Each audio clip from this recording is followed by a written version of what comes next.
அஸ்ஸலாமு அலைக்கும். அப்படித்தான் வந்துச்சு. ஆமாங்க.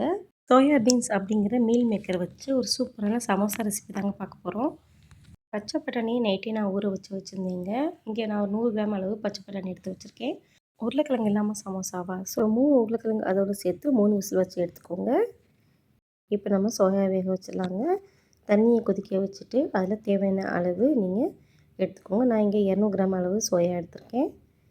வெங்காயத்தை இந்த மாதிரி பொடிசாக நறுக்கி வச்சுக்கோங்க. சோயா சங்க்ஸ் வெந்ததுக்கப்புறம் நான் அதை மிக்சியில் ஒரு பல்ஸ் மோட் போட்டு எடுத்து வச்சுருக்கேங்க. இப்போ நம்ம சமோசாவுக்கு மசாலா ரெடி பண்ணிடலாம். இங்கே நான் தேங்காய் எண்ணெய் ஊற்றிருக்கேங்க. தேங்காய் எண்ணெய் ஸ்மெல் நல்லாயிருக்கும். ஸோ நீங்கள் தேங்காய் எண்ணெய் சேர்த்துக்கோங்க. சோம்பு ஒரு கைப்பிடி நிறையா சேர்த்துக்கோங்க. சமோசாவுக்கு சோம்பு தாங்க ரொம்ப முக்கியம். ஸோ அதை நிறையா எடுத்துக்கோங்க. இப்போ நம்ம நறுக்கி வச்ச பெரிய வெங்காயத்தை சேர்த்துக்கலாம். ஒரு கைப்பிடி நிறையா கருவேப்பிலை சேர்த்துக்கோங்க. அப்போ தான் வந்து கருவேப்பிலை ஸ்மெல் வந்து நமக்கு நல்லாயிருக்கும் சமோசாவில். இப்போ நம்ம மீல் மேக்கர் பொடிச்சு வச்சோம் இல்லையா, அதை நம்ம சேர்த்துக்கிறோம். நல்லா சேர்த்துக்கோங்க. இது ஒரு சைடு வதங்கிட்டு இருக்கட்டும். இப்போ நம்ம பச்சை பட்டாணி உருளைக்கிழங்கு நல்லா வெந்துருச்சு.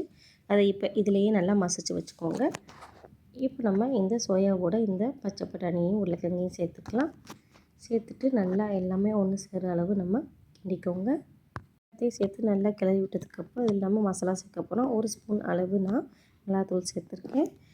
1 ஸ்பூன் அளவு கரம் மசாலா சேர்த்துருக்கேங்க. எல்லாத்தையும் சேர்த்துட்டு நல்லா கிளறி விடுங்க. 100 கிராம்ஸ் சோயாலேயே உங்களுக்கு 25 கிராம் ப்ரோட்டீன் இருக்குது. ஸோ நீங்கள் கண்டிப்பாக இதை குழந்தைங்களுக்கு சேர்க்கணும். கடைசியாக மல்லி இலை தூவிட்டு நம்ம இறக்கிடலாம். இப்போ நம்ம சமோசா ஷீட் தாங்க நான் இங்கே வாங்கியிருக்கேன்.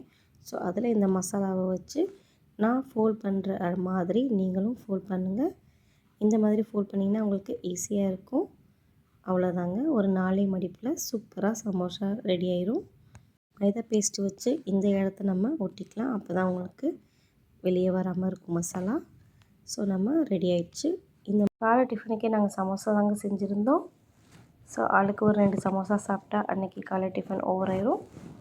ஸோ இந்த மாதிரி எல்லாத்தையும் நான் செஞ்சு எடுத்து வச்சுக்கிட்டேங்க. இப்போ இதை நம்ம ஒன்று ஒன்றா பொரிச்சிடலாங்க. எண்ணெய் நல்லா சூடாயிடுச்சு. ஒன்றா சேர்த்து நம்ம பொரிச்சு எடுத்துட வேண்டியது தான். சமோசா ஷீட்டை பொறுத்த வரையில் சீக்கிரமே செவந்துருங்க. ஸோ நீங்கள் பார்த்து நீங்கள் பொரிச்சிக்கணும். ரொம்ப செவந்துருச்சு அப்படின்னா சமோசா நல்லா இருக்காது. கரெக்டான பதத்தில் நீங்கள் எடுத்துருங்க. என் பொண்ணுங்களுக்கு சோயா பிடிக்காதுங்க. அது ஹை ப்ரோட்டீனால் நான் இந்த மாதிரி செஞ்சு கொடுத்தேன். ப்ரோட்டீன் வந்து பெண் குழந்தைங்களுக்கு அடிக்கடி ரொம்பவே ஜாஸ்தி சேர்க்கணுங்க. ஸோ இந்த மாதிரி நீங்கள் ட்ரை பண்ணி குழந்தைங்களுக்கு கொடுத்து பாருங்கள். இந்த வீடியோ உங்களுக்கு பிடிச்சிருந்தா அப்படின்னா கண்டிப்பாக லைக் பண்ணிட்டு ஷேர் பண்ணுங்கள். தொடர்ந்து என்னையே சப்போர்ட் பண்ணுங்கள். தேங்க்யூ.